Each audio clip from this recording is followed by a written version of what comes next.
You take it breakfast vodka. It looks amazing. Everybody, I am so thrilled to be hanging out, even in a virtual way, with one of my dear friends who has graced the Des Moines stage many, many times, the one and only Dixie Longate. Hello, darling. Oh, my Lord, I'm so happy to see you.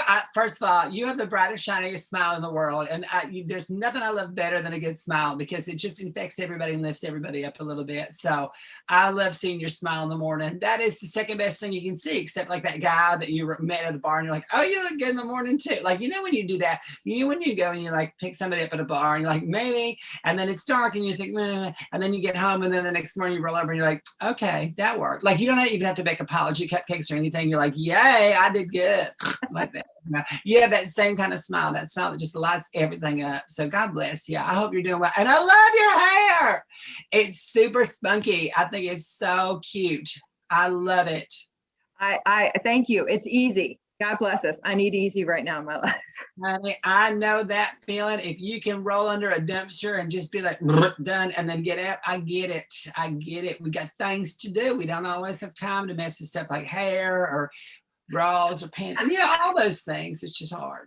You get it. Speaking of smiles, you and your laughter and humor and just you in general have gotten me through this pandemic because you've been on social media going so hard, creating a happy hour really on social media where people can come, they know they're in a safe space of just laughing, letting it all out, and talk about how you've been getting through the pandemic and just make people smile. Well, so what was weird is, everything stopped and it stopped very abruptly and for everybody. And I came home and I've been on the road for 12 years. And then all of a sudden I'm home and I'm like, oh, what do I do? And I was like, I know people are suffering and hurting and trying to figure out like this new normal, like everybody says. So I just said, well, I'm drinking anyway.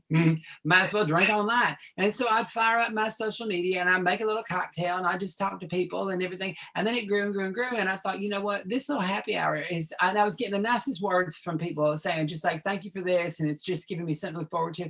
And then I thought, let me do something with this. And so I put together a show called Dixie's Happy Hour. Shut up, there it is. It was about the 4 basic fruit groups, rum, gin, vodka, and tequila, and they're placed in your otherwise busy schedule. But I thought, I want to share some happiness with people in a different way because I know that everybody loves to drink, but happiness is not just down at the bottom of the glass. And what I realize is so many people right now are so overwhelmed. They're kind of missing what's great about their lives. They're kind of missing what they've been able to accomplish with this. It's been a rough roller coaster for a lot of people. I get it. But sometimes, like what I always like to remind people is, how the rug was pulled out from under the entire world and we all had to adapt. What I want everybody to kind of recognize is we've adapted. Like people are figuring out ways to move forward. And I think that really shows the resilience of the human spirit. And sometimes people forget that. Like, when you walk down the street and you trip over like a baby and you're like, gross, but you trip over a 20 and you're like, yay, pick it up. It's that same thing. Like we have to sometimes remember that there's that 20 down there to pick up to make our lives a little bit happier. And those happy hours exist around you. You just have to sometimes look for them a little bit differently than you thought you did. And so that's why I started writing my show. And then I contacted a bunch of art centers and theaters, like the Movie Performance Center. And I said, hey, I got this program. And my thought is, because you can't have people coming into the theater right now, what if we did it as a virtual show? So it's a full-length play, but this way I'm going to come into people's living rooms and you don't even got to get the restraining order removed. It's so convenient. And then that way you can watch it. And I'm structuring it like a fundraiser so that the art centers get the lion's share of the ticket money. And that way it's going to help to keep their doors open until, they can open their doors for normal like events and activities and plays and shows that are coming down the pike. But right now, this is a way to get a little bit of money back into the art centers to keep them open, because I know a lot of art centers are suffering. So this is my little way of giving back to everybody who's been so kind to open their doors to me for the past 12 years on the road. Yeah, this is going to be amazing. So talk to me about what people are going to experience. We've seen you on Tupperware, selling Tupperware. We've seen you on a mechanical bull, riding your two-top, all the things you shouldn't have done last Thursday. What are we going to do in Dixie's happy hour? What are we going to do? this is, like I said, I'm going to make a little cocktail of the four basic, like I'm going to make a rum cocktail, gin cocktail, vodka cocktail, and tequila cocktail. And you can follow along with me. And then, of course, every cocktail I make reminds me of a story. And then the stories all just kind of get jumbled together, as I like to do. I started talking about stories and then stories, you know. And so that's what, you know, but it's basically going to be about, I'm going to tell some stories about my life and my growing up, my upbringing, and what made me find happiness in my own life. And then I'm going to sort of challenge the audience to take action to do the same, to look for these happy hours. And you can do it while making a drink, but you don't have to do it while making a drink. But I always recommend having a drink in front of you, because, you know, like, let's say you're in a car and you're like parched, so thirsty. Well, if you don't have a cocktail with you, how are you going to get through the day? And I know some people are like, oh no, I can't drink, I'm an alcoholic or whatever. You know what you can do is make anything with a cocktail and then put like grenadine in it, because that takes the alcohol out, because it's not alcoholic. That's why they put in Shirley Temples for the kids, because that, like, if you have gin and grenadine, it evaporates the gin right out of it. So it's like you're drinking something delicious without having all the extra side effects. You know, like waking up in somebody else's bedroom that you don't remember going home with. You know, like that, those kind of side effects. Do you have a specific drink that's helped you get through the pandemic? You know what? All of them. What I've been really doing, which has been so interesting, is I found this thing called the internets, and the internets has so many drink recipes. And I was like, I didn't know you can do all that kind of stuff. And so what I've done is I've started trying different drinks that I never knew. Like, my bar has gotten so big with things that I probably can't even pronounce, because I want to try different things that I never tried before. And like, I was making a breakfast rum cocktail this morning, and I pulled out all my rum to look at it. I have so many different kinds of rums, and I didn't even know you can have many different kinds of rums. But that's what's so great, is different kinds of things give you different kinds of flavors. So I've been drinking things in cans. Did you know wine comes in a can? How convenient is that? Because, you know, when you're going to like somebody else's baseball game just because they're cute and you want to see what you can do afterward, and you're like, oh no, everybody's drinking a beer. And see, I'm not a lesbian, so I can't drink a beer from like a can or a bottle, because then people will be like, what? So I found that they have wine in cans, and I'm like, yay, that's the best thing that's ever happened to anybody ever across the whole world.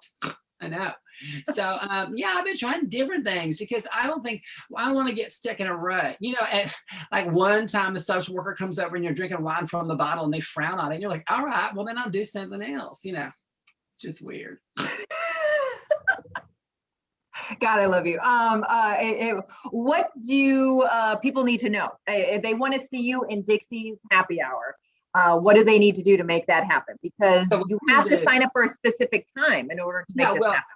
And that's what I wanted to do. I wanted to make it like you're going back to the theater. So instead of being like a video on demand, instead of being like you can watch it and pause it and come back later and everything, I wanted to be just like the experience of going to the theater, but you're doing it virtually. So what you do is you can go to the Des Moines Performing Arts website, or you can go to dixieshappyhour.com, and all the ticket links, show times, and everything on there. You select the show that you want to go to, and then you get the ticket. And tickets are only $35. I mean, it's totally affordable, and that's for your whole household. So if you buy one ticket, everybody in your household can get together, and then you'll be sent a streaming code, and then you log into that streaming code on the ticket, the show time, and then I'll be right there on your device, and then like you can cast it to your TV if you got a smart TV, so you can sit there and watch it. And what I'm recommending, because theater is, as you know, it's a collective experience. It is all about the people that you're with enjoying it together. So what I'm recommending is get a bunch of your friends and everybody get tickets for the same night, and then get on, like, have a Zoom happy hour before the show, then watch the show at the same time, and then get on Zoom afterward and like talk about the drinks you're making and the things you learned and how you're going to find some happy hours in the near future. And, you know, maybe you have like a mother that lives somewhere else, or maybe you have a illegitimate half sister that has just got out of prison or whatever. We're not going to talk about her, but like she lives somewhere in, I don't know, Tennessee. It's usually where they are. What you can do is you can all get tickets at the same time, and then you're all experiencing it kind of as a family together, which is kind of fun. So that's my thing, is I want everybody to kind of have a fun time with it together, but at the same time, you're also supporting the Arts Center and bringing money in there, which is so desperately needed. So, you know, find ways to make it fun and exciting. But I always recommend having a happy hour before, you know, because that way you can, like, you know, when you go to the theater and you're like, I'll have a drink, please. This way you can make it at home, and you can keep making it at home. Like, you can take this like single serving bottle, and you can put this right in front of the television, so that way you can refresh your drink throughout the program. See, I think of everything. You think of everything. And I love the idea of creating happy hours. Like, happy hour is something that we all are kind of longing for right now, is some happiness in our lives. Yeah, I mean, I always sort of look at the philosophy. My mama gave me this philosophy. Happy hour shouldn't be at the end of the day. Shouldn't be those 3 hours between 4 and 7. You should hit the ground in the morning with your feet and say, "I'm going to find my happy hour right now." Find something that makes you happy about who you are and what you bring to the table right from the get go, instead of waiting and finding happiness later on in the day. There should be something that electrifies your smile right in the morning. If you can look at yourself in the mirror and be like, "Hi, you're hot. Love you." Put on your superhero cap, adjust your little tiara in the mirror, and go out and face the day. Honey, you're my kind of people.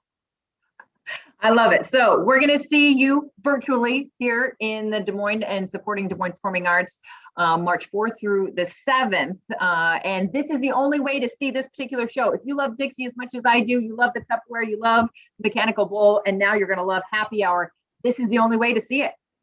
So you have to buy a ticket. Yeah, I've done it this way because I wanted it to be something to make people smile in the interim when everything's shut down, because the theaters are still going to be shut down for quite a while. And so I thought, well, let me do something that's going to be unique and specific to just this platform and just this period of time. So like, this isn't a show that I'm going to end up touring with or anything. This is the only way you're going to be able to see this show is online like this. So my hope is that everybody sees it. We raise some good money for the art centers.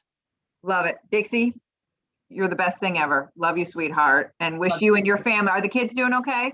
Oh, they're gross. You got to come out with all these though. Like I don't know where the little one is. Like I've had to move all the furniture and make little, forts for him. Like I throw the sheets and the comforters over, and then he gets in there. I haven't seen him in like 3 days, but yeah, I throw kibble in there for the cat. So if he's hungry, he'll holler. But yeah, the kids are doing good. And you got to create games for them. You got to we have this one game that's real fun called Go to Your Room. That is such a fun game. It's a time tested game. And then we got this other one that's called How Many Full-Size Liquor Bottles Can You Find Under a Queen Size Bed, which is really great because when you're drinking like in bed, it's late, whatever. And then it rolls out, the bottle ends up under the bed. And then the next morning you're like, oh, where did I put it? And I don't want to wrench my back and bend over and everything. So if you call the kids in, you're like, go under and see what you can find.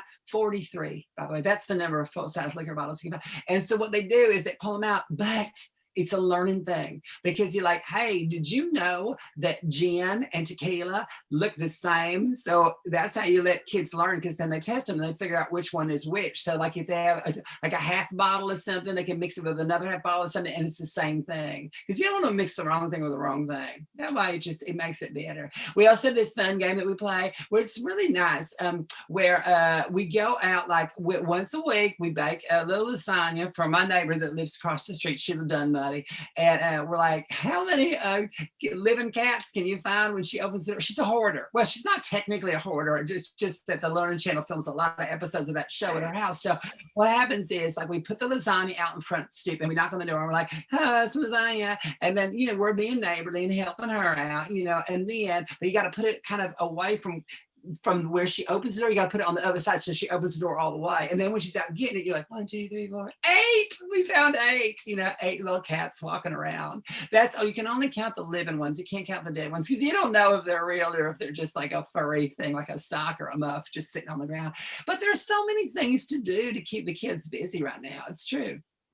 Absolutely. Dixie, remind everybody, besides going and getting their tickets for Dixie's Happy Hour at dmpa.org, how can we follow you and just get a smile every single day? You're so cute. I am on all the social medias. I'm on the, most of the time you'll see me, I'm putting little things up on Instagram, and you're seeing me doing my little happy hours and stuff still to this day up on the Facebook Live. So, but I'm also on Twitter and everything. So just look for my name, Dixie Longate, and I'll pop up. I'm real pretty. I'm a redhead. You can't miss me. Like if you see somebody with like a different hair, like a blonde with a wedge cut with asymmetrical bangs, that's not me. Okay. You can tell because this is what I look like. I'm pretty. I can't help it. Because the gene that makes redheadedness is recessive. So there's only like a couple of us around. Like we're collectible. Like you can put us on a shelf like that elf on a shelf. We probably just drink more and probably point at your kids more and be like, you're not getting anything like that. I mean, that's what the elf is saying in his mind, but he doesn't have lips to talk or what. I don't know. I don't make them, so I don't know what they look like, but you know what I'm saying.